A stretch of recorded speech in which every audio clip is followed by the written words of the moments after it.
നമ്മൾ ഈ പരിപാടി തന്നെ ക്വാണ്ടം മെക്കാനിക്സിനെ കുറിച്ചുള്ള ഡയലോഗ് എന്നുള്ള രീതിയിലാണ് ഈ വീഡിയോ പ്രോഗ്രാം അല്ലെങ്കിൽ ക്ലാസ്സിൽ പോകുന്നത്. അപ്പോൾ ഇന്ന് നമുക്ക് അൺസർട്ടനിറ്റി പ്രിൻസിപ്പിളിനെ കുറിച്ച് കുറച്ച് കാര്യങ്ങൾ സംസാരിക്കാൻ തോന്നും. ഇപ്പോൾ തന്നെ കുട്ടികളുടെ ഇടയിലും ഇതുപോലെ പഠിപ്പിക്കുന്നവരുടെ ഇടയിലൊക്കെ കുറച്ച് കൺഫ്യൂഷനുള്ള സംഗതിയാണ് ഈ അൺസർട്ടനിറ്റി പ്രിൻസിപ്പിൾ. അപ്പോൾ ഉദാഹരണത്തിന് ഇതൊരു മോശമുള്ള കാര്യമാണ്.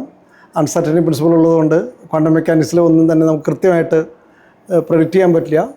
അതുകൊണ്ട് ഒരു എക്സാക്ട് സയൻസ് എന്നുള്ള നിലയ്ക്കൊക്കെ നോക്കുമ്പോൾ ഇതൊരു മോശം കാര്യമാണ് തോന്നലൊക്കെ ഉണ്ട്. അതിനെക്കുറിച്ച് എന്താണ് മധുവിൻ്റെ ഒരു അഭിപ്രായം?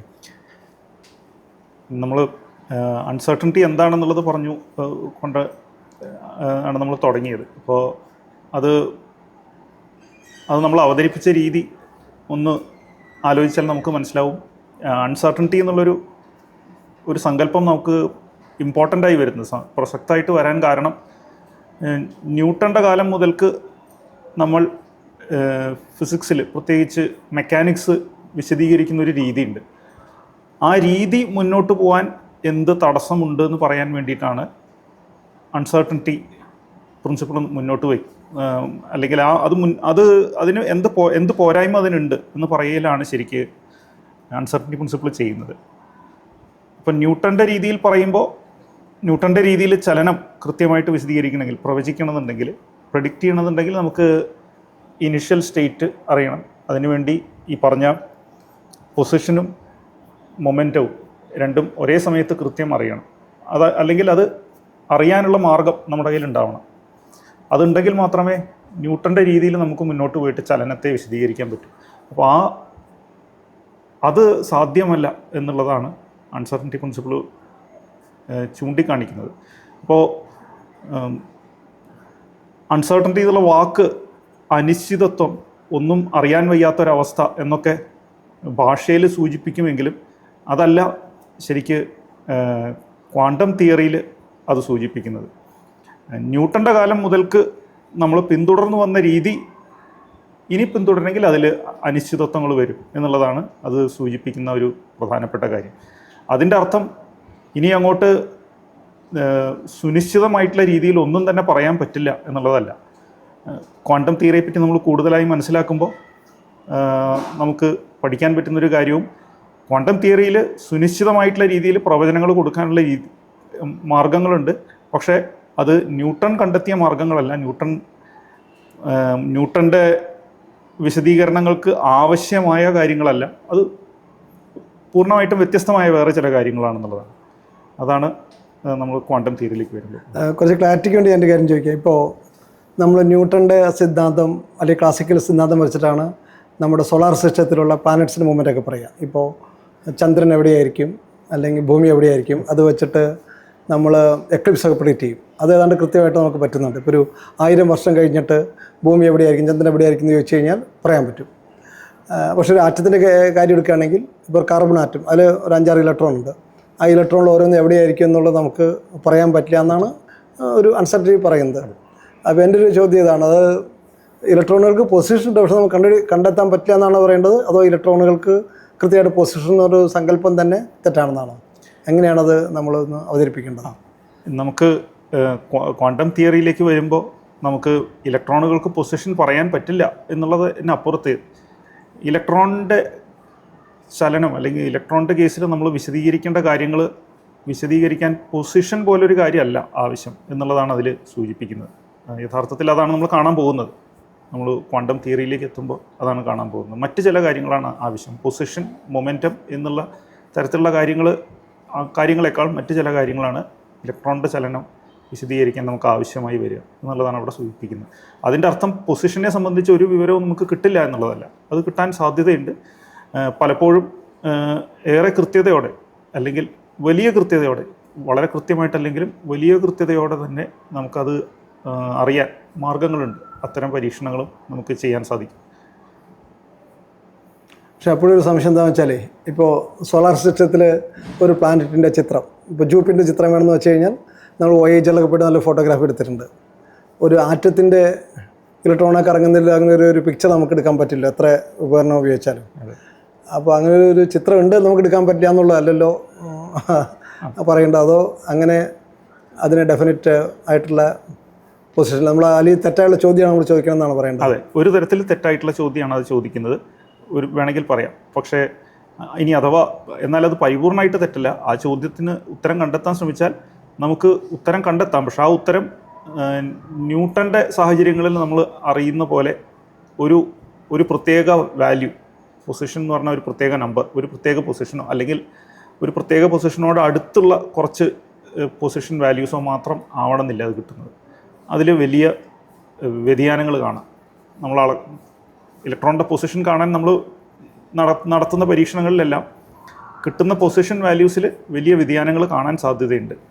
ഒരു ജൂപ്പിറ്ററിൻ്റെ പൊസിഷൻ കാണാൻ നടത്തുന്ന നിരീക്ഷണങ്ങളിലുള്ള വ്യതിയാനത്തെക്കാളും ഒരുപാടധികം കാണും. അതാണ് അതിൽ ഒരുപാടധികം കാണുന്ന പറയുമ്പോൾ ചെറിയ സംശയം റിലേറ്റീവ് ആയിട്ടാണോ അബ്സല്യൂട്ട് ആയിട്ടാണോ? അതെ, അവിടെ അതെ, കറക്റ്റ്. അപ്പോൾ അത് ഒരുപാടധികം കാണുമെന്ന് പറയാൻ കാരണം ജൂപ്പിറ്ററിൻ്റെ കാര്യത്തിൽ ഈ നമ്മൾ ഈ പറഞ്ഞിട്ടുള്ള അൺസർട്ടനിറ്റി റിലേഷൻ, അനിശ്ചിതത്വം, ആ റിലേഷൻ അത് പ്രായോഗിക തലത്തിൽ അങ്ങനെയൊന്നും ഇല്ല. കാരണം ജൂപ്പിറ്ററിൻ്റെ കാര്യത്തിൽ നമ്മൾ സംസാരിച്ച അൺസർട്ടനിറ്റി പ്രിൻസിപ്പിളിൻ്റെ ഒരു വശത്ത് കാണുന്ന ആ പ്ലാങ്ക് കോൺസ്റ്റൻറ്റ് വളരെ ചെറിയ ഒരു സംഖ്യയായിട്ട് അതിനെ കണക്കാക്കാൻ സാധിക്കും. പ്രായോഗിക തലത്തിൽ അതിന് 0 നമുക്ക് സങ്കല്പിക്കാം. അങ്ങനെ പ്ലാങ്ക്സ് കോൺസ്റ്റൻറ്റിനെ 0 നമുക്ക് കണക്കാക്കാം എന്നുണ്ടെങ്കിൽ പിന്നെ അത് ന്യൂട്ടൻ്റെ കാലത്ത് നടത്തുന്ന ഏതൊരു പരീക്ഷണത്തിനും തുല്യമാണ്. അപ്പോൾ ജൂപ്പിറ്ററിൻ്റെ കാര്യത്തിൽ അങ്ങനൊരു പ്രശ്നം പ്രായോഗിക തലത്തിൽ തീരെ ഉണ്ടാവാൻ പോകുന്നില്ല. അതുകൊണ്ട് നമ്മൾ ജൂപ്പിറ്ററിൻ്റെ കാര്യത്തിൽ ആ ഒരു പ്രശ്നം നേരിടുന്നില്ല. പക്ഷേ ഇലക്ട്രോണിൻ്റെ കാര്യത്തിലേക്ക് വരുമ്പോൾ അവിടെ പ്ലാങ്ക്സ് കോൺസ്റ്റൻ്റ് എന്ന് പറഞ്ഞൊരു കാര്യം, അതിൻ്റെ മൂല്യം അത് വളരെ ചെറുതാണ്. പക്ഷേ അത് നമുക്ക് അവഗണിക്കാൻ പറ്റാത്തൊരു സംഖ്യയായിട്ട് അപ്പോഴും അവിടെ തുടരും. അപ്പോൾ ഇലക്ട്രോണിൻ്റെ കേസിൽ നമ്മൾ ഈ പറഞ്ഞ രീതിയിൽ പൊസിഷനും അല്ലെങ്കിൽ മൊമെൻറ്റവും ഒക്കെ ഒരേ സമയം മെഷർ ചെയ്യാൻ നടത്തുന്ന പരീക്ഷണങ്ങളിൽ നമുക്ക് പ്ലാങ്ക്സ് സ്ഥിരാങ്കത്തിൻ്റെ അതിൻ്റെ മൂല്യം അവഗണിക്കാൻ പറ്റാത്ത വലിയൊരു സംഖ്യയാണ്. അതുകൊണ്ട് അൺസർട്ടനിറ്റി പ്രിൻസിപ്പിളും അവിടെ. അതായത് ഇപ്പോൾ ജൂപ്പിറ്ററിൻ്റെ പൊസിഷൻ എടുക്കുമ്പോൾ അതിൽ വരുന്ന അൺസർട്ടനിറ്റി എന്ന് പറയുമ്പോൾ അതിൻ്റെ ആക്ച്വൽ പൊസിഷൻ കാണിക്കുന്നത് കിലോമീറ്റേഴ്സിലൊക്കെ ആകുമ്പോൾ അത് വളരെ എന്താ പറയുക മില്ലിമീറ്റർ അല്ലെങ്കിൽ ആറ്റമാണ് ചെറുതാണ്. സോ ഇലക്ട്രോണിൻ്റെ കേസിൽ ഒരു ആങ്സ്ട്രോം എന്ന് പറഞ്ഞാൽ അല്ലെങ്കിൽ ഒരു നാനോമീറ്റർ എന്ന് പറഞ്ഞാൽ തന്നെ വലിയ അളവാണ് അല്ലേ? അതെ. ഓക്കെ. പിന്നെ ഒരു സംശയം എന്താണെന്ന് വെച്ചാൽ ഈ ആറ്റങ്ങളിലൊക്കെ ഇലക്ട്രോണിൽ കറങ്ങുമ്പോൾ പഴയ നമ്മുടെ ബോർ ആറ്റം മോഡലൊക്കെ പറയുന്നത് അതിന് കൃത്യമായിട്ടൊരു ഓർബിറ്റ് ഉണ്ട്, അതിലൂടെ പോയിക്കൊണ്ടിരിക്കുന്നതാണ്. ആ ഒരു ചിത്രം പിന്നീട് ക്വാണ്ടം മെക്കാനിക്സ് വരെ മാറുന്നില്ലേ? അത് തീർച്ചയായിട്ടും മാറണം. കാരണം ഈ തരത്തിൽ ഒരു പ്രിൻസിപ്പിൾ, അൺസർട്ടനിറ്റി പ്രിൻസിപ്പിൾ ഉള്ള സ്ഥിതിക്ക് എനിക്ക് ഈ പറഞ്ഞ ഓർബിറ്റ് എന്നുള്ളൊരു സങ്കല്പം കൊണ്ടുവരില്ല പിന്നെ പ്രയാസമാണ്. കാരണം ഓർബിറ്റ് ഏത് എന്ന് പറയണമെങ്കിൽ ഇപ്പോൾ സൂര്യന് ചുറ്റുമുള്ള ഭൂമിയുടെ ഓർബിറ്റ് എന്ന് നമ്മൾ പറയുമ്പോൾ ഭൂമിക്ക് ഉള്ളിലെ ഒരു സെൻറ്റർ ഓഫ് മാസ് എന്ന് പറഞ്ഞൊരു ഭൂമിയുടെ മുഴുവൻ മാസും കേന്ദ്രീകരിക്കുന്നൊരു പോയിൻ്റ്, ഒരു ബിന്ദു നമുക്ക് സങ്കല്പിക്കാൻ പറ്റുമെങ്കിൽ അത് സഞ്ചരിക്കുന്ന ഒരു പാതയാണ് നമ്മൾ ഓർബിറ്റ് എന്ന് ശരിക്കും വിളിക്കുക. അത്തരം ഒരു ഓർബിറ്റ് നമുക്ക് പറയാൻ സാധിക്കണമെങ്കിൽ സൂര്യൻ്റെ കേന്ദ്രത്തിൽ നിന്ന് ആ ബിന്ദുവിലേക്കുള്ള ദൂരം എനിക്ക് കൃത്യമായി പറയാൻ സാധിക്കണം. പക്ഷെ ആ ദൂരം ഇപ്പോൾ അനിശ്ചിതത്വ സിദ്ധാന്തം അനുസരിച്ച്, അൺസർട്ടനിറ്റി പ്രിൻസിപ്പിൾ അനുസരിച്ച് അങ്ങനെ ഒരു ദൂരം കൃത്യമായിട്ട് അളക്കുന്നത് തന്നെ പ്രയാസമായിരിക്കുകയാണ്. അപ്പോൾ തീർച്ചയായും നമുക്ക് കൃത്യമായ ഒരു ഓർബിറ്റ് എന്നുള്ള സങ്കല്പം ഉപയോഗിച്ചുകൊണ്ട് പിന്നീട് ഇലക്ട്രോണിൻ്റെ ചലനം എക്സ്പ്ലെയിൻ ചെയ്യുക എന്നുള്ളത് അസാധ്യമായി മാറും. പക്ഷേ അതിന് പകരം പുതിയ സങ്കല്പങ്ങൾ നമ്മൾ കൊണ്ടുവരേണ്ടതുണ്ട്. അത്രയും. ഇപ്പോൾ ഇലക്ട്രോണിൻ്റെ കേസിലൊക്കെ നമ്മൾ പറയുമ്പോൾ അതിനൊരു വേവ് നേച്ചറുണ്ട്, പാർട്ടിക്കിൾ നേച്ചറുണ്ടെന്ന് പറയും. അത് ഇലക്ട്രോണിന് മാത്രമല്ല, നമ്മൾ നേരത്തെ പറഞ്ഞ പ്ലാനറ്റ്സും ജൂപ്പിറ്ററിനൊക്കെ ഉണ്ട്. അപ്പോൾ ജൂപ്പിറ്റർ പോലുള്ള സംഗതികൾ എടുക്കുമ്പോൾ അത് നമുക്ക് പാർട്ടിക്കിൾ നേച്ചറായിട്ട് തന്നെ എടുക്കാമല്ലേ? വേവ് നേച്ചർ നമ്മൾ പരിഗണിക്കേണ്ട ആവശ്യമില്ല. അതെ, അപ്പോൾ അത് പറയാമല്ലോ അല്ലേ? അതെ. അപ്പോൾ ഡിബ്രോയ് മുന്നോട്ട് വെച്ചൊരു സങ്കല്പമാണ് വേവ് നേച്ചർ എന്നുള്ള ഒരു സങ്കല്പം.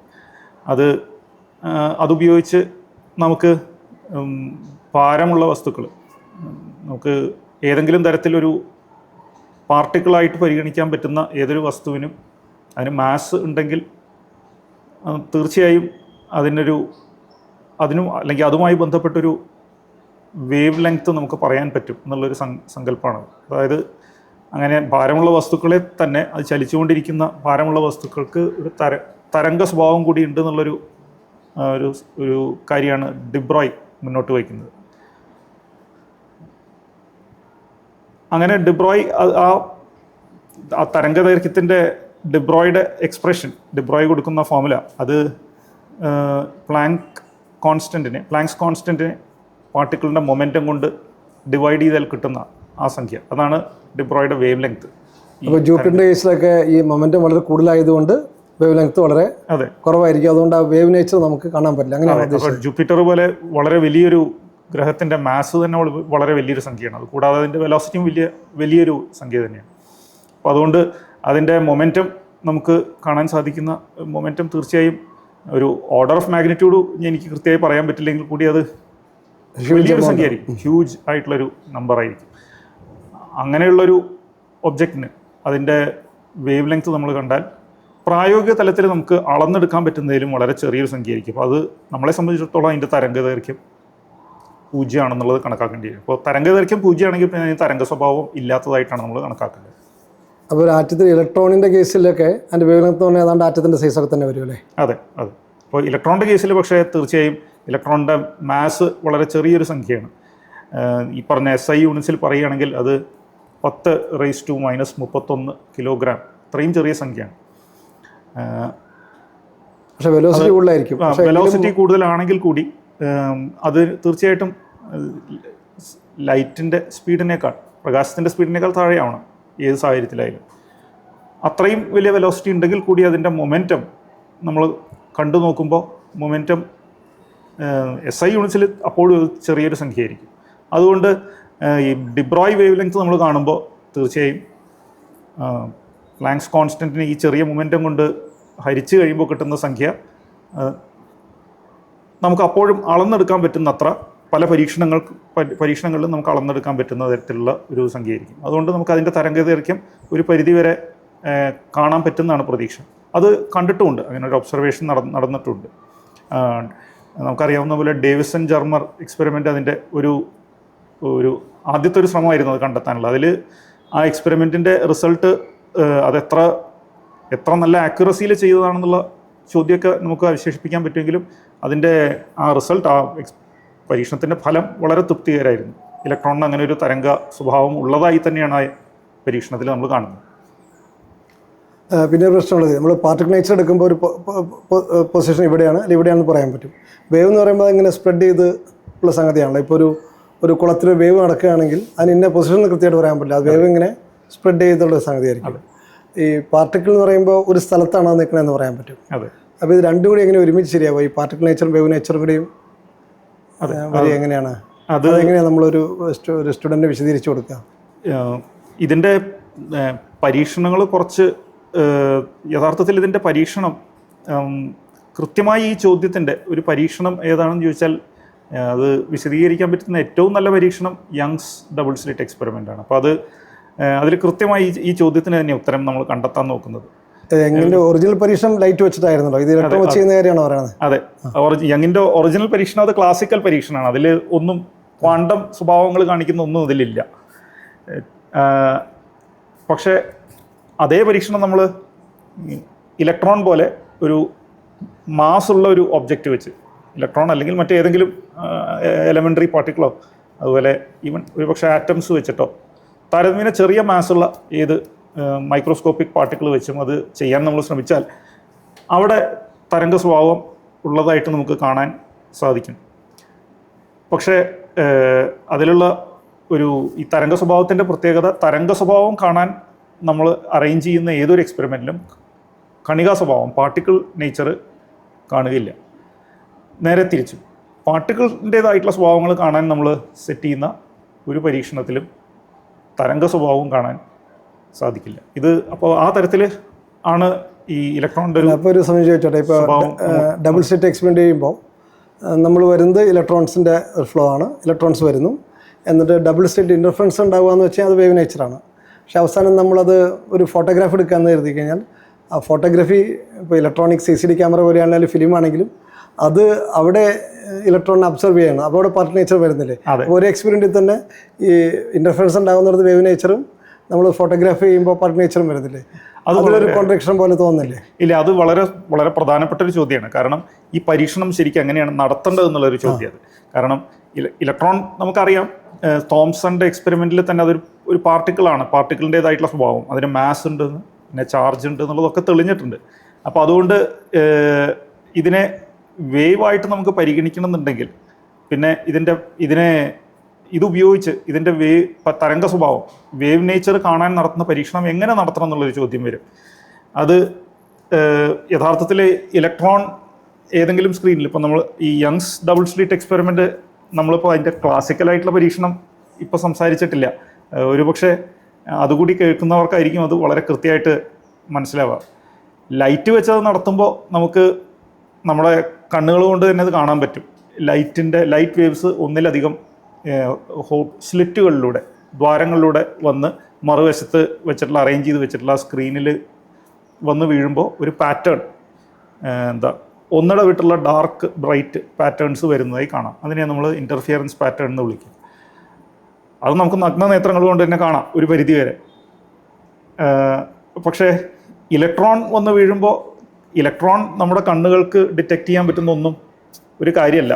നമുക്ക് ഇലക്ട്രോൺ വന്ന് വീണ് അതിൽ നിന്നുള്ളൊരു വന്ന് മറുവശത്തെ സ്ക്രീനിൽ വീണത് എവിടെയാണെന്നുള്ള വിവരം നമുക്ക് കിട്ടണമെങ്കിൽ അതിന് മറ്റു മാർഗ്ഗങ്ങൾ നോക്കണം.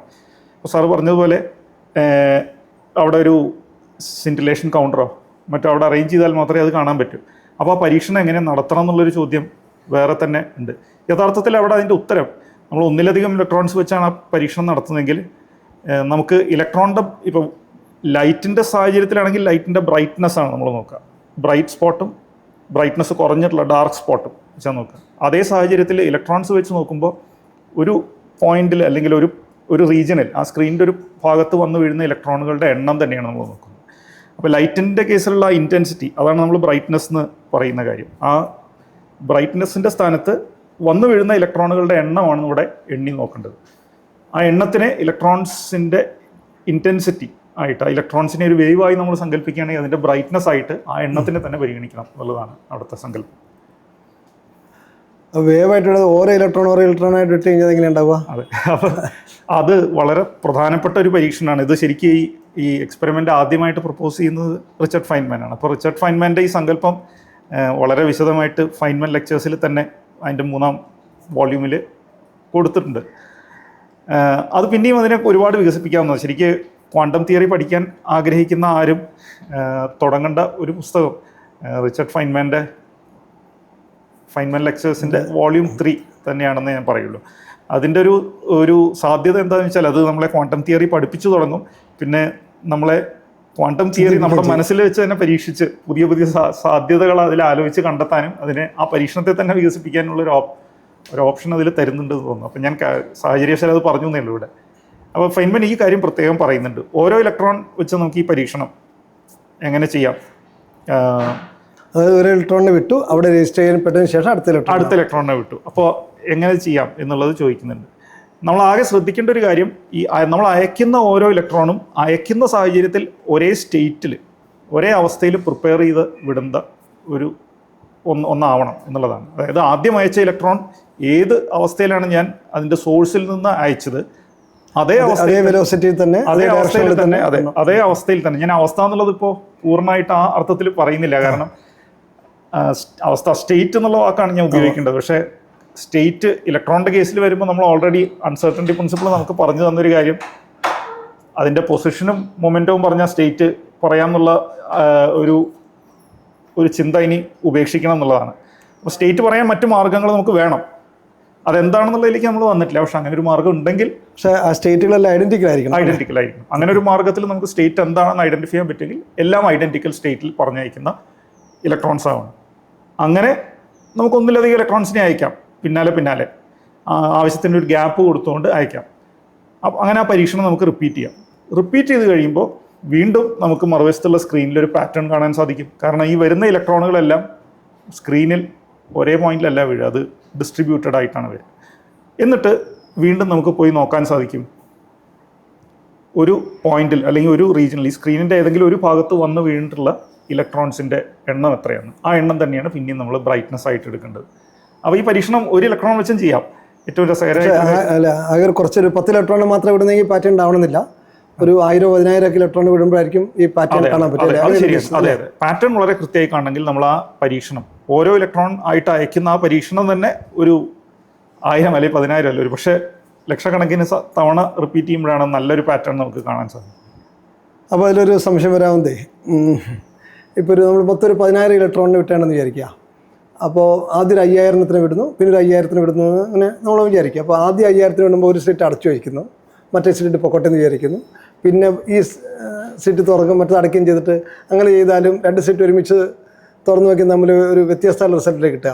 അത് നമ്മളെങ്ങനെയാണ് ഒരു വിശദീകരിക്കാൻ പറ്റുക? അതെ, അത് തീർച്ചയായിട്ടും അത് അങ്ങനെ തന്നെയാണ്. അത് പക്ഷേ യഥാർത്ഥത്തിൽ നമ്മൾ ലൈറ്റ് വെച്ച് ചെയ്യുകയാണെങ്കിൽ, ഇപ്പോൾ ഒരു സ്ലിറ്റ് അടച്ച് വെച്ചിട്ട് ചെയ്യുന്ന പരീക്ഷണത്തിൽ കാണുന്ന ബ്രൈറ്റ്നസ്സിൻ്റെ പാറ്റേൺ ആയിരിക്കില്ല 2 സ്ലിറ്റും തുറന്നു വെച്ചാൽ കിട്ടുന്നത്. അപ്പോൾ അത് ക്ലാസിക്കലി തന്നെ നമുക്കറിയാവുന്ന ഒരു കാര്യമാണ്. ഒരു 2 സ്ലിറ്റ് തുറന്നു വയ്ക്കുമ്പോഴും ഒരെണ്ണം മാത്രം തുറന്നു വയ്ക്കുമ്പോഴും ഉണ്ടാകുന്ന പാറ്റേൺ, ഇൻ്റർഫിയറൻസ് പാറ്റേൺ വ്യത്യാസം ഉണ്ടാകുന്നുള്ളത്. അത് ഇവിടെയും കാണാൻ സാധിക്കും, ഇവിടെയും അതുപോലെ തന്നെ കാണാൻ സാധിക്കുന്നുള്ളതാണ്. അപ്പോൾ ഇലക്ട്രോൺ ഏതെങ്കിലും ഒരു സ്ലിറ്റിലൂടെ പോകുന്നുള്ളത് നമ്മൾ അസ്യൂം ചെയ്യാൻ പാടില്ല. 2 സ്ലിറ്റും തുറന്നിരിക്കുന്ന ഒരു എഫക്റ്റ് അത് ക്യാരി ചെയ്യുന്നുണ്ട് അല്ലേ? അതെ, തീർച്ചയായിട്ടും. അപ്പോൾ അത് ഇപ്പോൾ ഒരു ഇലക്ട്രോൺ വെച്ചിട്ട് ആ പരീക്ഷണം നടത്തുന്നതെങ്കിൽ, സാർ നേരത്തെ ചോദിച്ചത് ഒന്നിലധികം ഇലക്ട്രോൺസ് വെച്ചിട്ട് ഒരു സ്ലിറ്റ് അടയ്ക്കുന്ന അവസ്ഥയാണ്. പക്ഷെ ഒരു സ്ലിറ്റ് മാത്രം തുറന്നു വെച്ച് ഇലക്ട്രോണുകളെ അയക്കുന്ന ഒരു രീതിയിൽ ആ പരീക്ഷണം നമ്മൾ നടത്തിയാൽ നമുക്ക് ഇന്റൻസിറ്റി പാറ്റേൺ കിട്ടും. പക്ഷെ പാറ്റേണിൽ ഇന്റർഫിയറൻസ് കാണില്ല. അത് ആ സ്ലിറ്റിന് നേരെ മാത്രം ഒരു ബ്രൈറ്റ് ആയിട്ടുള്ള സ്പോട്ട് വരുന്ന ഡിഫ്രാക്ഷൻ പാറ്റേൺ പോലെ കിട്ടുമായിരിക്കും. ഡിഫ്രാക്ഷൻ പാറ്റേൺ ആണ് ഉണ്ടായാലും, പക്ഷെ ഞാൻ ആ ഡിഫ്രാക്ഷൻ എന്നുള്ള വാക്ക് കൊണ്ടുവരേണ്ടത്. അപ്പോൾ ഇന്റർഫിയറൻസ് ഉണ്ടാവില്ല പൂർണ്ണമായിട്ടും. ശരിക്കും ഒരു ഗൗഷ്യൻ എന്ന് വിളിക്കാം. ആ സ്ലിറ്റിന് നേരെ മാത്രം ബ്രൈറ്റ്നസ് അധികമായി വരികയും അതിൻ്റെ 2 വശത്തേക്കും ബ്രൈറ്റ്നസ് ഒരേപോലെ കുറഞ്ഞു പോവുകയും ചെയ്യുന്ന ഒരവസ്ഥ. ഇന്റർഫിയറൻസ് പാറ്റേൺ എന്ന് പറയുമ്പോൾ ബ്രൈറ്റ്നസ് കൂടി വന്നൊരു പാറ്റേൺ, പിന്നെ കുറഞ്ഞ ഒരു ഭാഗം ഡാർക്ക് ആയിട്ടുള്ള, പിന്നെ കൂടി വരുന്ന ഭാഗം പിന്നെയും വരും. അങ്ങനെ ഇത് പ്രാക്ടിക്കലി നമ്മൾ ചെയ്ത് നോക്കുമ്പോൾ ഇലക്ട്രോൺസ് മാത്രമേ പറ്റുള്ളൂ, അതോ കുറച്ചും കൂടി വലിയ പാർട്ടിക്കിൾസ് സാധിക്കേണ്ടതാണെന്ന് തോന്നുന്നു. പക്ഷേ അത് ഈ ഇലക്ട്രോൺസ് വെച്ച് തന്നെ ചെയ്യുന്നത് വളരെ പ്രയാസമുള്ളതാണെന്ന് കേട്ടിട്ടുള്ളത്. പക്ഷേ ഇലക്ട്രോണിനേക്കാളും വലിയ പാർട്ടിക്കിൾസ് ചെയ്തിട്ടുണ്ട്. ഒരു പാറ്റേൺ ഉണ്ടായിട്ടുണ്ട്. അപ്പോൾ അതൊരു രസകരമായിട്ടുള്ളൊരു സംഭവമാണ്. അപ്പോൾ ഈ ഒരേ സമയത്ത് തന്നെ പാർട്ടിക്കിൾ നേച്ചർ, വേവ് നേച്ചർ ഉണ്ടെന്നുള്ളത് നമുക്ക് അൺസർട്ടൻ പ്രിൻസിപ്പിളായിട്ട് കുറച്ച് ബന്ധിപ്പിക്കാവുന്ന സംഗതിയല്ലേ? അതെ, അത് ആണ്. പക്ഷെ എനിക്ക് അതിലുള്ളൊരു അൺസർട്ടനിറ്റി പ്രിൻസിപ്പിളുമായിട്ട് നമുക്ക് ബന്ധിപ്പിക്കാൻ പറ്റുമെങ്കിലും അതിൽ ഒരു കാര്യം നമ്മൾ ശ്രദ്ധിക്കേണ്ടത്, അതെ സാർ എൻ്റെ ഉദ്ദേശിച്ച വേവ് നേച്ചർ എന്ന് പറയുമ്പോൾ കൃത്യ ഒരു വേവ് ലെങ്ത് എന്ന് പറയുമ്പോൾ അതിന് വേണ്ടി മൊമെൻ്റ് ഉണ്ടെന്ന് പറയാം. കാരണം അതൊരു റിലേഷൻ ആ അർത്ഥത്തിൽ കൃത്യം പൊസിഷൻ എന്ന് പറയാൻ പറ്റില്ല. തിരിച്ചാവുമ്പോൾ പാർട്ടിക്കിൾ നേച്ചർ എന്ന് പറയുമ്പോൾ അതിന് നമുക്ക് വേവ് ലെങ്ത് ഡിഫൈൻ ചെയ്യാൻ പറ്റില്ല. പലപ്പോഴും ആൾക്കാർ ചോദിക്കുന്ന ഒരു ചോദ്യം, ഇത് ഒരേ സമയത്ത് എങ്ങനെയാണ് 2 നേച്ചർ ഉണ്ട്, അതോ ഇത്? അപ്പോൾ എനിക്ക് തോന്നിയിട്ടുള്ളൊരു അഭിപ്രായം ഞാൻ പറയാം, എന്നിട്ട് മധുവിൻ്റെ അഭിപ്രായം പറയാം. അതായത് നമ്മൾ ഇത് പാർട്ടിക്കിളാണോ വേവ് ആണോ എന്ന് ചോദിക്കുമ്പോൾ നമുക്ക് പാർട്ടിക്കിൾ എന്ന് മനസ്സിലൊരു ചിത്രമുണ്ട്, വേവ് എന്ന് പറഞ്ഞാൽ വേറൊരു ചിത്രമുണ്ട്. ഇതിലേത് ചിത്രമാണ് ഈ ഇലക്ട്രോണിന് കൂടുതൽ യോജിക്കുക എന്നുള്ള അർത്ഥത്തിലാണ് ചോദിക്കുന്നത്. പക്ഷേ ഈ നമ്മൾ ചിത്രം മനസ്സിലുണ്ടെന്ന് പറയണത് അത് നമ്മൾ ക്ലാസിക്കൽ ഫിസിക്സിൽ അല്ലെങ്കിൽ നമ്മുടെ ചുറ്റുമുള്ള നമ്മൾ കാണുന്ന വെച്ചാൽ എക്സ്പീരിയൻസ് എന്ന് വെച്ചുണ്ടാക്കുന്ന ഒരു ചിത്രമാണ്. ഒരു പാർട്ടിക്കിൾ ഒരു സംഗതിയാണ്, വേവ് എന്ന് പറഞ്ഞാൽ വേറൊരു സംഗതിയാണെന്നുള്ളത്. അപ്പോൾ എനിക്ക് പറയാൻ ഇഷ്ടമുള്ളത്, ശരിക്കും ഇത് പാർട്ടിക്കിളും അല്ല വേവും അല്ല, കുറച്ചും കൂടി അബ്സ്ട്രാക്റ്റ് ആയിട്ടുള്ള വേറൊരു സംഗതിയാണ്. അത് നമ്മുടെ ഭാഷയുടെ ഒരു പരിമിതിയാണ്. നമുക്കത് പാർട്ടിക്കിൾ എന്ന് വേവുന്നോ മാത്രമായിട്ട് നമുക്കത് എന്താ പറയുക കണക്ട് ചെയ്യാൻ പറ്റുന്നുള്ളൂ. അല്ലെങ്കിൽ അപ്പോൾ നമ്മുടെ ഒരു ഭാഷയുടെ എന്ന് വെച്ചാൽ മലയാളത്തിൻ്റെ ഇംഗ്ലീഷിൻ്റെ അർത്ഥത്തിലല്ല, അസം ഗണിതത്തിൻ്റെ ഭാഷ ഉപയോഗിച്ച് കഴിഞ്ഞാൽ നമുക്ക് വേണമെങ്കിൽ അത് പറയാം. പക്ഷെ അത് എല്ലാവർക്കും മനസ്സിലാക്കിയത് ബുദ്ധിമുട്ടായിരിക്കും. കാരണം ശരിക്കും പറയേണ്ടത് എന്താ വെച്ചിട്ടാണ് നമ്മൾ വേണമെങ്കിൽ പറയാം, ഒരു അബ്സ്ട്രാക്റ്റ് വെക്ടറായിട്ട് വേണമെങ്കിൽ, അല്ലെങ്കിൽ ഒരു ഹിൽബർട്ട് സ്പേസിൽ എന്നൊക്കെ പറയേണ്ടി വരും. ഇതായിട്ട് പറയാം. അത് അതിനൊരു പാർട്ടിക്കിൾ സ്വഭാവം ഉണ്ടാവാം, വേവ് സ്വഭാവം ഉണ്ട്. അതിൻ്റെ വേവ്സിനെ ലീനിയർ കോമ്പിനേഷൻ വെച്ചിട്ട് നമുക്ക് വേണമെങ്കിൽ എന്താ പറയുക വേവ് പാക്കറ്റ് പോലുള്ള സംഗതി ഉണ്ടാക്കാമല്ലോ. അപ്പോൾ അതിനെക്കുറിച്ച് ഒന്നൊരു അഭിപ്രായം പറഞ്ഞാൽ നല്ലതായിരിക്കും. വേവ് പാക്കറ്റ് എന്താണെന്നൊക്കെ ഒന്ന് പറഞ്ഞു കഴിഞ്ഞാൽ. അതെ, നമുക്കതിൻ്റെ ചെറിയൊരു ഡെമോൺസ്ട്രേഷനും ഇതിൽ കാണിക്കാം. പക്ഷേ അതിലേക്ക് എത്തും മുമ്പ് ഒരു പ്രത്യേകത സാർ ഇപ്പോൾ അത് മെൻഷൻ ചെയ്തതുകൊണ്ട് ഇത് എനിക്ക് പറയണമെന്ന് തോന്നുന്നു. ശരിക്ക് നമുക്ക് ഫിസിക്സിലെ ഏതൊരു പ്രതിഭാസത്തെയും നമുക്ക് വിശദീകരിക്കാൻ അറിയുന്ന രീതി നമ്മൾ പരിചയപ്പെട്ട രീതിയാണ്, അത് ന്യൂട്ടൻ്റെ രീതിയാണ്. നമ്മളിപ്പോൾ ഫിസിക്സ് ആദ്യമായിട്ട് ഒരു സബ്ജക്റ്റായിട്ട് പഠിച്ചു വരുന്ന കുട്ടികൾ തന്നെ ഒരു സ്കൂൾ മുതൽ പഠിക്കുന്നത് ന്യൂട്ടൻ്റെ നിയമങ്ങളൊക്കെ വെച്ച് തന്നെ പഠിച്ചു വരുന്നത്. കാരണം ചരിത്രത്തിൽ അങ്ങനെയാണ് വന്നതെന്നുള്ളത് ഒരു കാര്യം. അതിനപ്പുറത്തേക്ക് നമ്മൾ കണ്ണു തുറന്ന് നമുക്ക് ചുറ്റും കാണുന്ന പ്രകൃതിയിൽ നോക്കുമ്പോൾ നമുക്ക് വിശദീകരിക്കാൻ പറ്റുന്ന കാര്യങ്ങൾ, നമ്മൾ ആദ്യം കാണുന്ന പ്രതിഭാസങ്ങൾ വിശദീകരിക്കാൻ വേണ്ടി വേണ്ട നിയമങ്ങളാണ് നമ്മൾ ആദ്യം പഠിക്കേണ്ടത്, വളരെ സ്വാഭാവികം. പക്ഷെ അതുമായിട്ട് നമ്മൾ പരിചയപ്പെട്ട് കഴിയുമ്പോൾ, പഴകി കഴിയുമ്പോൾ, പിന്നെ അതേ നിയമങ്ങൾ ഉപയോഗിച്ച് ഈ പറയുന്ന ആറ്റത്തിൻ്റെ സ്കെയിലിലെയും മറ്റും പ്രതിഭാസങ്ങളെ വിശദീകരിക്കാനാണ് നമ്മുടെ ശ്രമം. അവിടെയാണ് നമുക്ക് ഈ ഒരു വാർണിംഗ് സിഗ്നൽ എന്നുള്ള നിലയിൽ അൺസർട്ടനിറ്റി പ്രിൻസിപ്പിൾ, ഒരു കോഷൻ, ഒരു മുന്നറിയിപ്പ് തരുന്നത്. നിങ്ങൾ ചുറ്റുപാടും കാണുന്ന പ്രതിഭാസങ്ങളെ കാണുന്ന പോലെ ആറ്റത്തിനെ വിശദീകരിക്കാൻ ശ്രമിച്ചാൽ തെറ്റിപ്പോവും. നിങ്ങൾക്ക് മറ്റെന്തോ രീതി അതിന് ആവശ്യമാണ് എന്നുള്ളതാണ്. പക്ഷേ എന്നാലും നമുക്ക് ഈ കാര്യങ്ങളെ വിശദീകരിക്കാനുള്ള നമ്മുടെ ശ്രമം കുറഞ്ഞ പക്ഷം അപ്രോക്സിമേറ്റ്ലി ഒരു പരിധി വരെയെങ്കിലും നമുക്ക് ചുറ്റുമ്പോൾ കാണുന്ന കാര്യങ്ങളെ വിശദീകരിക്കുന്ന പോലെ ആ രൂപത്തിൽ, ആ ഒരു ലോജിക്ക് ഉപയോഗിച്ച് വിശദീകരിക്കാൻ ശ്രമിക്കുക എന്നുള്ളതാണ്. അപ്പോഴാണ് നമ്മൾ വീണ്ടും ആ പഴയ പൊസിഷനിലേക്കും മൊമെൻറ്റത്തിലേക്കൊക്കെ പോയി ന്യൂട്ടൻ്റെ രീതിയിൽ അതിനെ വിശദീകരിക്കാൻ, അല്ലെങ്കിൽ ന്യൂട്ടൺ ഉപയോഗിച്ച അതേ വേരിയബിൾസ്, പൊസിഷനും മൊമെൻറ്റും ഒക്കെ ഉപയോഗിച്ച് ഇതിനെ വിശദീകരിക്കാൻ നമ്മൾ ശ്രമിക്കുന്നത്. അങ്ങനെ വിശദീകരിക്കാൻ ശ്രമിക്കുമ്പോൾ ഉണ്ടാവുന്ന പ്രശ്നങ്ങളാണ് ഇപ്പോൾ ഈ പറഞ്ഞ രീതിയിൽ ഇത് പാർട്ടിക്കിളാണോ വേവ് ആണോ എന്നുള്ള സംശയത്തിലേക്കൊക്കെ നമ്മളെ എത്തിക്കുന്നത്. ശരിക്കും സാറ് പറഞ്ഞതുപോലെ ഇത് പാർട്ടിക്കിൾ അല്ല, വേവ് അല്ല. അതെന്താണെന്നുള്ളത് നമുക്ക് വിശദീകരിക്കാൻ അതിൻ്റേതായിട്ടുള്ള രീതികളുണ്ട്. ആ രീതികൾ പിന്തുടർന്നാൽ മാത്രമേ നമുക്കത് വിശദീകരിക്കാൻ പറ്റൂ. അതും പൂർണ്ണമായിട്ട് നമുക്കിപ്പോഴും നമുക്ക് അവകാശപ്പെടാനും പറ്റില്ല.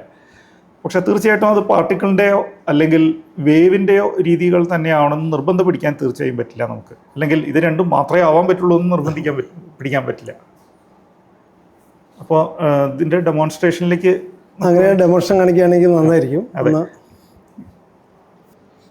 ഇത് ഞാനിപ്പോൾ ഈ ഡെമോൺസ്ട്രേഷൻ കാണിക്കാൻ ഉപയോഗിക്കുന്നത് ഓൺലൈൻ, നമുക്ക് വെബിൽ ഫ്രീ ആയി കിട്ടുന്ന ഡെസ്മോസ് എന്ന് പറഞ്ഞൊരു ഓൺലൈൻ പ്ലോട്ടിംഗ് പാക്കേജാണ്. നമുക്ക് ഫങ്ഷൻസ്, അതിൻ്റെ ഷേപ്പ് എന്താണെന്ന് വരച്ച് നോക്കി ഒരു കർവ്, അത് ഏത് തരം കർവാണോ ഓരോ ഫംഗ്ഷനെയും റെപ്രസെൻ്റ് ചെയ്യുന്നതെന്ന് കാണാൻ നമ്മളെ ഹെൽപ്പ് ചെയ്യുന്നൊരു ഓൺലൈൻ ഫെസിലിറ്റിയാണ്. ഇത് നമുക്കെല്ലാവർക്കും ഫ്രീ ആയിട്ട്, സൗജന്യമായിട്ട് തന്നെ അത് കിട്ടുന്നതാണ്. നമുക്കെല്ലാവർക്കും ശ്രമിച്ചു നോക്കാവുന്നതാണ്. പ്രത്യേകിച്ച് സ്കൂളിലും മറ്റും ഉള്ള കുട്ടികൾക്ക് ഇപ്പോൾ ഇത് അവർക്ക് കണ്ടുപരിചയമുള്ള ഫങ്ഷൻസ് എല്ലാം തന്നെ ഏത് ഷേപ്പിലാണ് അതിനെ നമ്മൾ വരയ്ക്കുക, ഒരു ഗ്രാഫ് വരയ്ക്കുകയാണെങ്കിൽ എങ്ങനെയാവണം അതിൻ്റെ ഷേപ്പ് എന്നുള്ളത് തിരിച്ചറിയാൻ നമ്മളെ ഹെൽപ്പ് ചെയ്യുന്ന ഒരു വലിയൊരളവ് വരെ ഹെൽപ്പ് ചെയ്യുന്നൊരു സംഗതി അത് ഡെസ്മോസ്. അപ്പോൾ അത് ഉപയോഗിച്ച് ഞാനിപ്പോൾ ഇവിടെ കാണിക്കാൻ പോകുന്ന ഡെമോൺസ്ട്രേഷൻ അതും വളരെ സിമ്പിളായിട്ടുള്ളൊരു ഡെമോൺസ്ട്രേഷനാണ്. നമ്മളാകെ ചെയ്യുന്നത് ഒരുപാട് തരംഗങ്ങളെ തമ്മിൽ ആഡ് ചെയ്യുന്നു. തരംഗങ്ങളെ തമ്മിൽ എന്താ പറയുക, ഒരു ആഡ് ചെയ്യുക എന്ന് പറഞ്ഞാൽ തമ്മിൽ സൂപ്പർപോസ് ചെയ്യാമെന്നും പറയും നമ്മളതിനെ. അപ്പോൾ നമ്മൾ സ്കൂളിലൊക്കെ പഠിക്കുന്ന ഒരു സങ്കല്പമുണ്ട്, ഒന്നിലധികം തരംഗങ്ങളെ സൂപ്പർപോസ് ചെയ്താൽ പലപ്പോഴും ബീറ്റ്സ് എന്നൊക്കെ പറഞ്ഞുള്ള പ്രതിഭാസങ്ങൾ കാണാൻ തുടങ്ങും. അപ്പോൾ ഒരു തരത്തിലൊരു ബീറ്റ് ജനറേറ്റ് ചെയ്യുന്നൊരു പ്രക്രിയയാണ് നമ്മളിവിടെ ചെയ്യുന്നത്. അപ്പോൾ ഞാൻ ആദ്യം ഒരു തരംഗം മാത്രം വെച്ച് തുടങ്ങുക, ഒരൊറ്റ ഫ്രീക്വൻസിയിലുള്ള അല്ലെങ്കിൽ ഒരൊറ്റ തരംഗദൈർഘ്യം മാത്രമുള്ള ഒരു തരംഗം വെച്ച് ഞാൻ സ്റ്റാർട്ട് ചെയ്യണം. ഓക്കെ, ഞാൻ ഫ്രീക്വൻസിയുടെ കാര്യം പറയില്ല, തരംഗദൈർഘ്യം മാത്രം. അപ്പോൾ ആ തരംഗത്തിൻ്റെ ഒരു സമയത്തെ ഫോട്ടോ ആണ് ഈ കാണുന്നത് നമ്മൾ സങ്കല്പിച്ചാൽ മതി. ഏതോ ഒരു സമയത്ത് ഒരു ഇൻസ്റ്റൻറ്റിൽ നമ്മൾ ആ തരംഗത്തിൻ്റെ ഒരു ഫോട്ടോ എടുക്കുന്നു. അപ്പോൾ കാണുന്ന ചിത്രമാണ് ഇപ്പോൾ നമ്മൾ സ്ക്രീനിൽ കണ്ടുകൊണ്ടിരിക്കുന്നത്. ഈ തരംഗത്തിനെ റെപ്രസെൻ്റ് ചെയ്യുന്നത് ഇവിടെ ഈ ഇടതുവശത്ത് നമ്മൾ കാണുന്ന കൊസൈൻ x/10 എന്നുള്ള ഫംഗ്ഷനാണ് ഈ തരംഗത്തിനെ റെപ്രസെൻ്റ് ചെയ്യുന്ന ഫംഗ്ഷൻ. അല്ലെങ്കിൽ ഈ ഫംഗ്ഷൻ്റെ ഗ്രാഫാണ് ഞാനിപ്പോൾ ഈ വരച്ചിട്ടുള്ളതെന്ന് വേണമെങ്കിൽ പറയാം. അപ്പോൾ ഇത് വളരെ ലളിതമായിട്ടുള്ളൊരു ഫംഗ്ഷനാണ്, നമുക്കറിയാവുന്നൊരു ട്രിഗണോമെട്രിക് ഫംഗ്ഷനാണിത്. അതിൻ്റെ ഗ്രാഫാണ് ഈ കാണുന്നത്. അതിൻ്റെ പ്രത്യേകത അത് ഒരു പീരിയോഡിക് നേച്ചർ ഉള്ളതാണ്. അതിൻ്റെ പീരീഡ് ഈ കേസിൽ നമുക്ക് കാണാൻ സാധിക്കും, ഇതിൻ്റെ പീരീഡ് 10 10 പീരീഡുള്ള ഒരു വേവാണ്. അപ്പം ഇതിൽ നോക്കിക്കഴിഞ്ഞാൽ നമുക്ക് കാണാൻ സാധിക്കും എക്സിൻ്റെ വാല്യൂ ഇത് റേഡിയൻസിലാണ്, റേഡിയൻസിലാണ് തന്നിട്ടുള്ളത്. അപ്പോൾ എനിക്ക് തോന്നുന്നത്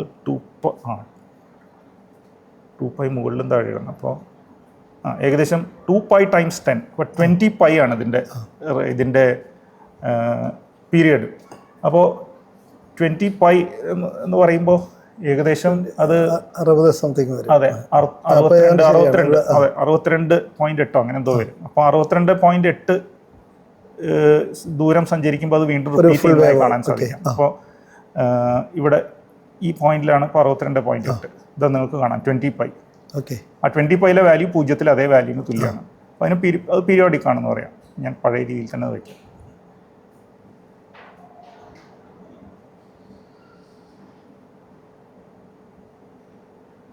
ഓക്കെ,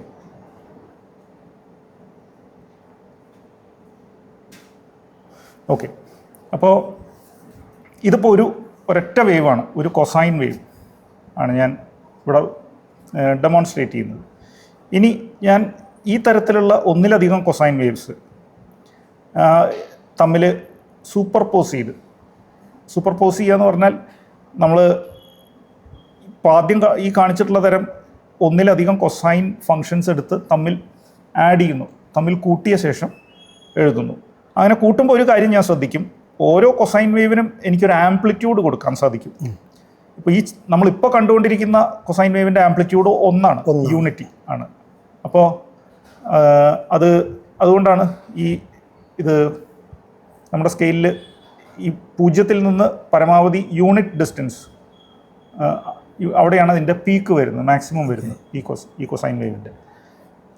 ആ ഒരു കാര്യം നമ്മൾ ഇനി അങ്ങോട്ട് ചെയ്യുമ്പോൾ ഒരു കാര്യം കെയർഫുള്ളായിട്ട് ചെയ്യേണ്ടി വരും. അത് എടുക്കുന്ന ഓരോ കൊസൈൻ വേവിൻ്റെയും ആംപ്ലിറ്റ്യൂഡ് ഈക്വൽ ആവും എന്നുള്ള ഉറപ്പ് വരുത്തുന്നു. അപ്പോൾ ആ രീതിയിലാണ് ഞാൻ ഇനി ഒന്നിലധികം കൊസൈൻ വേവ്സ് എടുത്ത് ആഡ് ചെയ്യാൻ തുടങ്ങുന്നത്. പീരിയഡ് ഇതുപോലെ തന്നെ 62.8 യൂണിറ്റ് ആയിട്ടുള്ള കൊസൈൻ വേവ്സാണ് കാണാൻ പോകുന്നത്. 20π പീരിയഡുള്ള കൊസൈൻ വേവ്സാണ് എടുക്കുന്നത്. 20π അല്ല, സോറി, ഓക്കെ, 20π ഉള്ളതാണ് ആദ്യം എടുത്തത്. ഇനി എടുക്കുന്നത് 20π ഉള്ള പീരിയഡിനുള്ളതിനൊപ്പം മറ്റ് അതിൻ്റെ എന്താ പറയുക, ഫ്രീക്വൻസി കൂടി ഓവർടോൺസ്, അതെ, അതിൻ്റെ ഹാർമോണിക്സ് കൂട്ടി എടുക്കുകയാണ്. അപ്പോൾ ആദ്യം എടുത്തത് 20π ആണെങ്കിൽ ഇനി ഞാൻ എടുക്കുന്നത് 20πയോടൊപ്പം തന്നെ 10π എടുക്കും, പിന്നെ 3/20π എടുക്കും, 4/20π എടുക്കും, 5/20π എടുക്കും. അങ്ങനത്തെ 8/20π വരെയുള്ള 20π/8 അതെ പീരിയഡുള്ള 20π/8 തരംഗ എന്താ പറയുക പീരിയഡുള്ള വേവ്സ് വരെ എടുത്തിട്ട് ആഡ് ചെയ്യും.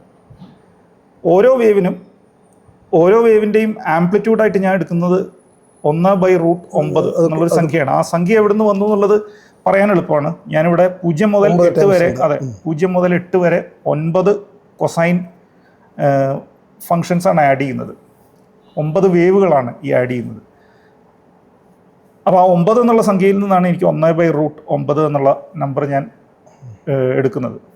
ആ 1/√9 ഓരോ വേവിൻ്റെയും ആംപ്ലിറ്റ്യൂഡാണ്. അപ്പോൾ അത് തുല്യമായിട്ട് എടുത്തിട്ടുള്ളത്. അങ്ങനെ എടുക്കുമ്പോൾ എന്താണ് കിട്ടിയെന്നുള്ളത് നോക്കാം. വളരെ രസകരമായിട്ടുള്ളൊരു കാര്യം സംഭവിച്ചത്. ആദ്യം നോക്കൂ, നമുക്ക് ഒരു കോസൈൻ വേവ് മാത്രമുള്ള സാഹചര്യത്തിൽ ഇപ്പോൾ നമുക്ക് മറ്റൊരു പാറ്റേണാണ് കിട്ടുന്നത്. ആ പാറ്റേണിൽ എല്ലാ പോയിന്റിലും അതൊരു വേവിൻ്റെ പോലെ തന്നെയാണ് പാറ്റേൺ. പക്ഷെ ആ വേവിൻ്റെ ചില സ്ഥലത്ത് മാത്രം ആംപ്ലിറ്റ്യൂഡ് ചില സ്ഥലത്ത് വളരെയധികം വർദ്ധിച്ചതായി കാണുന്നു. പിന്നീട് അങ്ങോട്ട് ആ ആംപ്ലിറ്റ്യൂഡ് വളരെ വേഗം ചെറുതായി വരികയാണ്. പിന്നെ കുറച്ച് കഴിയുമ്പോൾ വീണ്ടും അത് വർദ്ധിച്ച് ഒരു പീക്ക് എത്തുന്നു, പിന്നെയും അത് ചെറുതായി വരുന്നു, ഇങ്ങനെ പോകുന്നതായി കാണാം. ഇനി ഞാൻ ഇതിൽ ഇതേ തരത്തിലുള്ള വേവ്സ് പീരിയഡ് നേരത്തെ പറഞ്ഞ രീതിയിൽ 20π/2, 20π/3 തുടങ്ങി ലെറ്റ്സ് സേ 20π/100 വരെ പോകുന്ന വിധത്തിൽ കൊസൈൻ വേവുകൾ എടുത്തു നോക്കാം. അങ്ങനെ എടുക്കുമ്പോൾ എനിക്ക് കിട്ടുന്നത് ഇപ്പോൾ ഈ കാണുന്ന രീതിയിലുള്ളൊരു പാറ്റേൺ ആണ്. ഇത് വളരെ രസകരമാണ് ഈ പാറ്റേൺ. ഇതിൽ നമുക്കിപ്പോൾ ഇതിനെ കാണുമ്പോൾ ഒരു വേവ് ആണോ തന്നെ തിരിച്ചറിയാൻ വളരെ ബുദ്ധിമുട്ടാണ്. കാരണം അതിൽ ഓസിലേഷൻസ് ഒന്നും നമുക്ക് തിരിച്ചറിയാൻ പറ്റുന്നതിലും വളരെ റാപ്പിഡായിട്ട്, വളരെ ചെറിയ ഓസിലേഷൻസ് തമ്മിലുള്ള അകലം വളരെ കുറഞ്ഞു വന്നിരിക്കുന്നതായി കാണാം. അപ്പോൾ അത് ഞാൻ വേണമെങ്കിൽ ഒന്ന് വലുതാക്കി നോക്കാം, അപ്പോൾ കാണാൻ പറ്റും. യഥാർത്ഥത്തിൽ അവിടെ ഓസിലേഷൻസ് ഉണ്ട്, കാണാൻ പറ്റുന്നുണ്ട്. പക്ഷെ അത് തമ്മിലുള്ള അകലം കുറഞ്ഞിരിക്കുന്നു. അതുകൊണ്ടാണത് ഈ തരത്തിൽ പൾസിൻ്റെ രൂപത്തിലേക്ക് മാറാൻ തുടങ്ങിയിരിക്കുന്നതായി കാണുന്നത്. ഈ പൾസിൻ്റെ രൂപത്തിലേക്ക് മാറുമ്പോഴും ഒരു കാര്യം നമുക്ക് കാണാവുന്നതാണ്. ഈ പൾസുകൾ തമ്മിലുള്ള അകലം അപ്പോഴും നേരത്തെ എടുത്ത ആ സംഖ്യ തന്നെയാണ്, 20 പൈ എന്നുള്ള അതേ സംഖ്യ തന്നെയാണ് പൾസുകൾ തമ്മിലുള്ള അകലം. പക്ഷേ ആദ്യം തുടങ്ങിയപ്പോൾ പൾസുകളുടെ ഇടയിൽ ഉള്ള വേവ്സ് നമുക്ക് വ്യക്തമായി കാണാൻ സാധിക്കുമായിരുന്നു. ഇപ്പോൾ പൾസുകൾക്ക് ഇടയിൽ വേവ്സ് ഒന്നും കാണാൻ സാധിക്കണമെങ്കിൽ നമ്മൾ സൂക്ഷ്മമായിട്ട് സൂം ചെയ്ത് നോക്കേണ്ടി വരും, അല്ലാതെ കാണാൻ സാധിക്കില്ല. അത്രയും ചെറിയ ആംപ്ലിറ്റ്യൂഡാണ് പൾസുകൾക്ക് ഇടയിലുള്ള വേവ്. അപ്പോൾ യഥാർത്ഥത്തിൽ പൾസ് നമ്മൾ പറയുന്ന കാര്യം ഇപ്പോൾ കാണുന്ന ആ പീക്ക്, ആ ഷാർപ്പായിട്ടുള്ള ഉയർച്ചയാണ് നമ്മൾ പൾസായിട്ട് കാണുന്നത്. നമുക്ക് വേണമെങ്കിൽ സ്കെയിൽ സൂം ഔട്ട് ചെയ്താൽ അതിനെ ഇങ്ങനെ കാണാൻ സാധിക്കും. ഇതാണ്. അപ്പോൾ ഇതാണ് നമുക്കിപ്പോൾ കാണുന്നത്. ഇനി ഇതിൽ നമുക്ക് ഇതുവരെ നമ്മൾ ആദ്യത്തെ ഉദാഹരണത്തിൽ നിന്നും ഈ മൂന്നാമത്തെ ഉദാഹരണത്തിലേക്ക് എത്തുന്നത് വരെ പീരിയഡിൽ ചേഞ്ച് ഒന്നും വരുത്തിയിട്ടില്ല. എടുത്ത നമ്പർ ഓഫ് വേവ്സിൻ്റെ അതെ, എടുത്ത വേവുകളുടെ എണ്ണത്തിൽ മാത്രമേ മാറ്റം വരുത്തിയിട്ടുള്ളൂ. ഇനി നമുക്ക് പീരീഡ് തന്നെ വർദ്ധിപ്പിച്ച് നോക്കാം. ഇപ്പം ഈ 10 അല്ലെങ്കിൽ 20 പൈ പീരീഡ് 62.8 ഉള്ള പീരീഡിന് പകരം കുറച്ച് വലിയൊരു പീരീഡ് എടുത്ത് നോക്കാം. അതിൻ്റെ ഒരു 5 മടങ്ങ് അതെടുത്ത് നോക്കുമ്പോൾ നമുക്ക് കിട്ടുന്നത് ഇപ്പോൾ കാണാൻ സാധിക്കും അത് ഒരു സ്ഥലത്ത് മാത്രമേ പീക്കുള്ളൂ. അത് കഴിഞ്ഞുള്ള പീക്ക് നമുക്ക് കാണാൻ പറ്റാത്ത അത്ര അകലത്തിലേക്ക് പോയി. ആ പീക്ക് അവിടെ ഉണ്ട്, പക്ഷേ അതിനെ നമ്മൾ പീരീഡ് വലുതാക്കിയതോടെ അത് വളരെ അകലത്തിലേക്ക് കൊണ്ടുപോയി അതിനെ.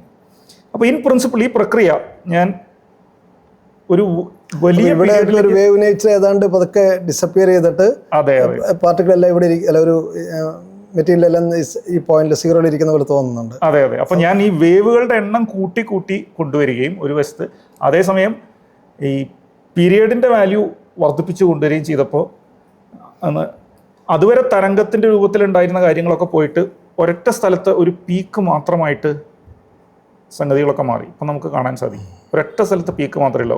അതിൻ്റെ കുറേ അകലെ പോയാൽ അടുത്ത പീക്ക് ഉണ്ട്, പക്ഷെ ഞാൻ അത് 50 എന്നുള്ളത് 100 ആക്കിയാൽ അത് വീണ്ടും അകലേക്ക് പോകും. അപ്പോൾ ഇതാണ് നമുക്ക് ഈ തരംഗങ്ങളും പാർട്ടിക്കിളും തമ്മിലുള്ള ഒരു മാത്തമാറ്റിക്കൽ റിലേഷൻ എന്നുള്ള രീതിയിൽ നമുക്ക് പറയാൻ പറ്റുന്നത്. നമുക്ക് തരംഗങ്ങളെ ഒരുപാടെണ്ണത്തിനെ ശരിക്കും പറഞ്ഞാൽ in principle infinite number of ശരിക്കും പറഞ്ഞാൽ കുറേ തരംഗങ്ങൾ ചേർത്തിട്ട് പാർട്ടിക്കിൾ പോലെ ഒരു സംഗതി ഉണ്ടാക്കാം അല്ലേ, അങ്ങനെ ഉദ്ദേശിക്കുന്നത്. അപ്പോൾ നമ്മൾ പാർട്ടിക്കിൾ എന്ന് പറയുന്നത് യഥാർത്ഥത്തിൽ ഒരുപാട് തരംഗങ്ങൾ ചേർന്ന് ഒരു പ്രത്യേക രീതിയിൽ ആക്ട് ചെയ്യുന്നതാണ്. അതെ. ഒരുപാട് തരംഗങ്ങൾ ചേർത്ത് നമുക്ക് പാർട്ടിക്കിളിനെ ഉണ്ടാക്കാം എന്നുള്ളതാണ് ഇതിൽ കാണുന്നത്. അപ്പോൾ ഇത് ഈ ഒരു സങ്കല്പം അപ്പോൾ ഒരു പാർട്ടിക്കിൾ ചലിച്ചുകൊണ്ടിരിക്കുക എന്ന് പറഞ്ഞാൽ കുറേ തരംഗങ്ങൾ ഒരു കോർഡിനേറ്റ് ചെയ്ത് ചലിച്ചുകൊണ്ടിരിക്കുന്ന പോലെ പറയാമെന്ന് അതിൽ ഉദ്ദേശിച്ചത്. അപ്പോൾ ഒരുപാട് തരംഗങ്ങൾ ഒരുമിച്ച് കൂട്ടിച്ചേർന്നുണ്ടായിട്ടുള്ള ഒരു രൂപമായിട്ട് നമുക്ക് പാർട്ടിക്കിളിനെ ഐഡൻറ്റിഫൈ ചെയ്യാം. അതിൻ്റെ അപ്പോൾ തീർച്ചയായും എനിക്ക് തോന്നുന്നത് പാർട്ടിക്കിൾ അതുപോലെ വേവ് എന്നുള്ള രണ്ട് കാര്യങ്ങളും തമ്മിലുള്ളൊരു ബന്ധം വിശദീകരിക്കാൻ നമുക്ക് ഈ ഡെമോൺസ്ട്രേഷൻ ഹെൽപ്പ് ചെയ്യും. ഇതിൽ ഒരു പ്രധാനപ്പെട്ട കാര്യം കൂടി നമുക്ക് ഇതിൻ്റെ സാഹചര്യത്തിൽ കാണാൻ സാധിക്കും. അത് എനിക്ക് എടുത്തു പറയേണ്ട ഒരു കാര്യം, നമ്മൾ ഈ എടുത്ത തരംഗങ്ങളുടെ എണ്ണം വർദ്ധിക്കും തോറുമാണ് ഈ ഒരു പോയിന്റിൽ മാത്രമായിട്ട് കോൺസെൻട്രേറ്റ് ചെയ്തൊരു പീക്ക് പ്രത്യക്ഷപ്പെട്ട് വരുന്നത് എടുത്ത തരംഗങ്ങളുടെ എണ്ണം വർദ്ധിപ്പിക്കുമ്പോൾ. ഞാനിവിടെ ഇത് നമുക്ക് ഇവിടെ പ്രായോഗിക തലത്തിൽ എത്രത്തോളം പോകാൻ പറ്റുമെന്ന് എനിക്കറിയില്ല. ഞാൻ വേണമെങ്കിൽ വർദ്ധിപ്പിക്കാൻ നോക്കാം കുറച്ച്. ഇത് 200 ആക്കി കഴിഞ്ഞാൽ ഒരു പക്ഷേ അത് കാണാൻ സാധിക്കും. അതാ പീക്ക് നല്ലോണം വർദ്ധിച്ചിട്ടുണ്ട്. ആ പീക്ക് നല്ലോണം വർദ്ധിച്ചിട്ടുണ്ട്. ആദ്യമുള്ളതിലും ഒരുപാട് ഉയരത്തിലേക്ക് മാക്സിമം വർദ്ധിച്ചതായി കാണാൻ സാധിക്കും. അപ്പോൾ എടുത്ത തരംഗങ്ങളുടെ ഇത് നമുക്ക് കാണിക്കുന്നത് എടുക്കുന്ന തരംഗങ്ങളുടെ എണ്ണം കൂട്ടുക. ശരിക്കും ഇവിടെ ഒരു കാര്യം കൂടി ചെയ്യേണ്ടതുണ്ട്. 200 എന്നുള്ളത് 101 എന്നുള്ളത് 201 ആക്കേണ്ടി വരും. അതെ, ഇതാണ് ചെയ്യേണ്ടത്. യഥാർത്ഥത്തിൽ ഇങ്ങനെയാണ് ചെയ്യുന്നത്. അപ്പോൾ അതിൻ്റെ പീക്ക് കൃത്യമായിട്ട് വർദ്ധിച്ചതായിട്ട് കാണാൻ സാധിക്കും. അപ്പോൾ ഇതിൽ നിന്ന് മനസ്സിലാകുന്നത് നമ്മുടെ ക്ലാസിക്കലായിട്ടുള്ള ഒരു പാർട്ടിക്കിൾ സങ്കല്പവും അതേപോലെ വേവ് സങ്കല്പമായിട്ട് യോജിച്ച് വേണമെങ്കിൽ ചെയ്യാവുന്നത് അടിസ്ഥാനപരമായിട്ട് വേവാണ് എന്ന് വേണമെങ്കിൽ വിചാരിക്കുക. എന്നിട്ട് വേവ്സ് ചേർന്നിട്ട് പാർട്ടിക്കിൾ പോലെയുള്ളൊരു സ്റ്റേറ്റ് നമുക്ക് സൃഷ്ടിച്ചെടുക്കാൻ പറ്റും. അതാണ് അപ്പോൾ ഈ ഒരു ഇലക്ട്രോണിന് പോകുന്നത് പറയുമ്പോൾ സംഭവിക്കുന്നത് ഇലക്ട്രോൺ വേവ്സ് ഒരുപാടെണ്ണം ചേർന്നിട്ട് ഒരുമിച്ച് ഇവിടെ മാത്രം ഇൻറ്റൻസിറ്റി ഉള്ള തരത്തിൽ ബാക്കിയുള്ള സീറോ ആവുന്ന രീതിയിൽ ഇതുപോലെ സഞ്ചരിക്കുന്ന അങ്ങനെയല്ലേ മനസ്സിലാക്കുന്നത്? അതെ അതെ. ഇപ്പോൾ കൃത്യമായി പറഞ്ഞാൽ ഇപ്പോൾ നമ്മൾ ഈ ഡെമോൺസ്ട്രേഷനിൽ കണ്ടതുപോലെ ഒരുപാട് വേവ്സിനെ ഓരോന്നിനെയും തുല്യ ആംപ്ലിറ്റ്യൂഡിൽ എടുത്ത് ആഡ് ചെയ്യുമ്പോൾ ആണ് എനിക്ക് പാർട്ടിക്കിൾ കിട്ടുന്നത്. അപ്പോൾ പാർട്ടിക്കിൾ എന്നുള്ളത് വേവ്സിൻ്റെ അടിസ്ഥാനത്തിൽ എനിക്ക് പൂർണ്ണമായിട്ടും വിശദീകരിക്കാൻ പറ്റുന്നൊരു കാര്യമാണ്. ഒരുപാട് വേവ്സ് ചേർത്ത് തുല്യ ആംപ്ലിറ്റ്യൂഡിൽ എല്ലാത്തിനെയും തുല്യ ഇൻറ്റൻസിറ്റിയിൽ എല്ലാത്തിനെയും ആഡ് ചെയ്താൽ എനിക്ക് പാർട്ടിക്കിൾ കിട്ടും. പക്ഷേ തുല്യ ഇൻറ്റൻസിറ്റിയിലല്ല ഞാൻ ആഡ് ചെയ്യുന്നതെങ്കിൽ അതും അലൗഡാണ്. തുല്യ ഏത് തരത്തിലും ആഡ് ചെയ്യാം. ഓരോരോ പ്രത്യേക സ്റ്റേറ്റിൽ. അപ്പോൾ ഒരു പാർട്ടിക്കിൾ പോലെ തന്നെ ആവണമെന്നില്ല, പലതരത്തിലുള്ള പാർട്ടിക്കിളും വേവും അല്ലാത്ത ഒരു തോന്നുന്ന രീതിയിലുള്ളത്, അല്ലാത്ത നമുക്ക് അങ്ങനെ നമുക്ക് ഫീൽ ചെയ്യുന്ന രീതിയിലുള്ള ഒരുപാട് തരം സ്റ്റേറ്റുകൾ ഉണ്ടാക്കാൻ പറ്റും. അപ്പോൾ പാർട്ടിക്കിളും വേവും അല്ലാത്ത സ്റ്റേറ്റുകളും ഈ രീതിയിൽ ഉണ്ടാക്കാൻ പറ്റും. അപ്പോൾ കൊള്ളാം. അപ്പോൾ നമുക്ക് ഇവിടെ അവസാനിപ്പിക്കാമെന്ന് വിചാരിക്കണം. നന്ദി.